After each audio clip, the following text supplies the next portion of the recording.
जिस भूमि पर धर्म ने जन्म लिया, जहाँ वचन शस्त्र से अधिक तीक्ष्ण माने गए, जहाँ मौन भी उपदेश हुआ करता था, उसी आर्यावर्त की धरा पर एक ऐसी कथा घटी जो न तो केवल राजा की कथा है, न ही केवल ऋषि की, अपितु मनुष्य के भीतर छिपे अहंकार, अधीरता और अविवेक की अनंत गाथा है। यह कथा है राजा परीक्षित की, ऋषि शामिक की और उस एक क्षण की जिसने युगों का प्रवाह मोड़ दिया। आज मनुष्य पूछता है, मैंने तो कुछ गलत नहीं किया, फिर मुझे यह दंड क्यों? तब यह कथा मौन होकर उत्तर देती है, रुकिए, इस कथा को जल्दी जल्दी में मत सुनो दोस्तों, क्योंकि यह कथा सुनाई नहीं जाती, यह हमारे भीतर उतरती है। शुरू करते हैं प्रथम अध्याय से। हस्तिनापुर का सिंहासन सिर्फ स्वर्ण और रत्नों से नहीं बना था, वह तप, त्याग और व्रतों की अग्नि में ढला हुआ आसन था। उसी सिंहासन पर आसीन थे राजा परीक्षित।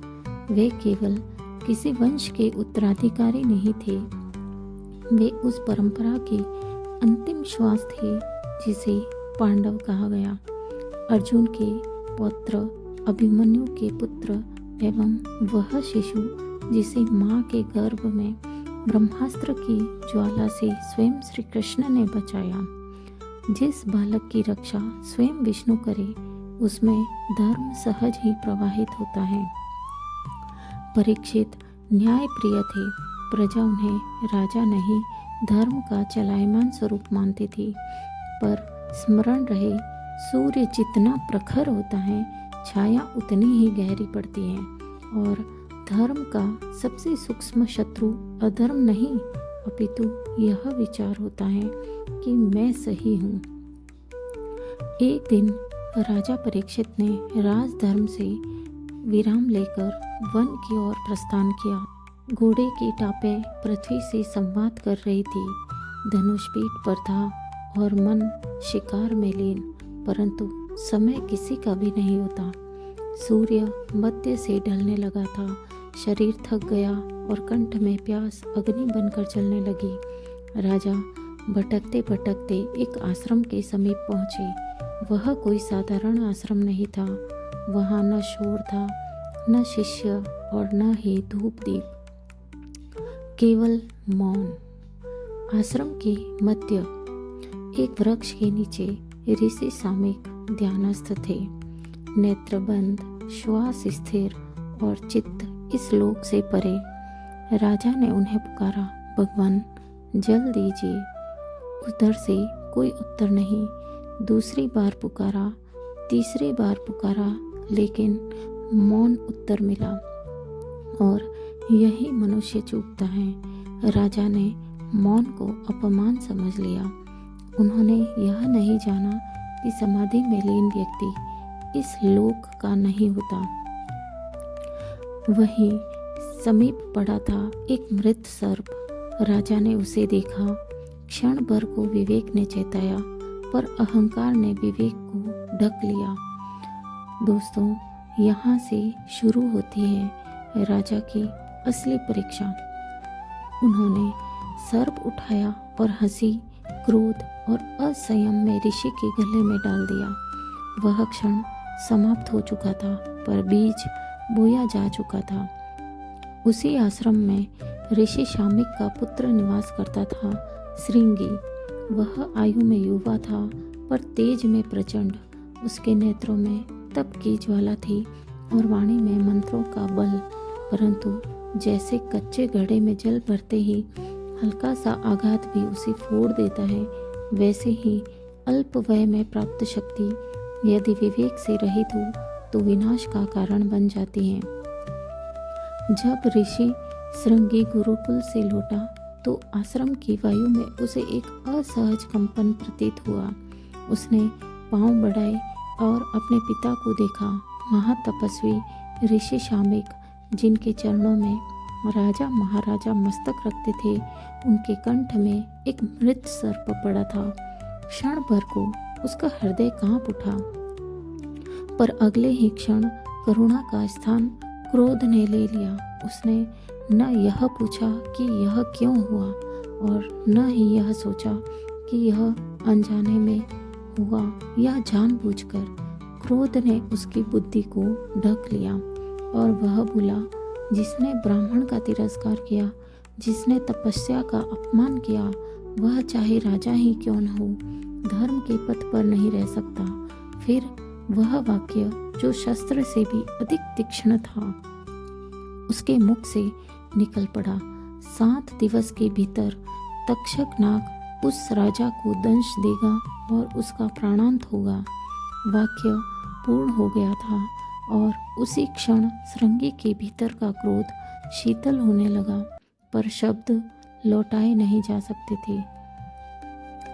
अब ऋषि शामिक की समाधि टूट चुकी थी। नेत्र खुले और उन्होंने यह दृश्य देखा जो घट चुका था। उन्होंने सर्प को हटाया और पुत्र की ओर देखा। उस दृष्टि में न क्रोध था न भय, केवल करुणा थी। उन्होंने शांत स्वर में कहा, वत्स श्रृंगी, राजा ने भूल की, पर तूने उससे भी बड़ी भूल कर दी।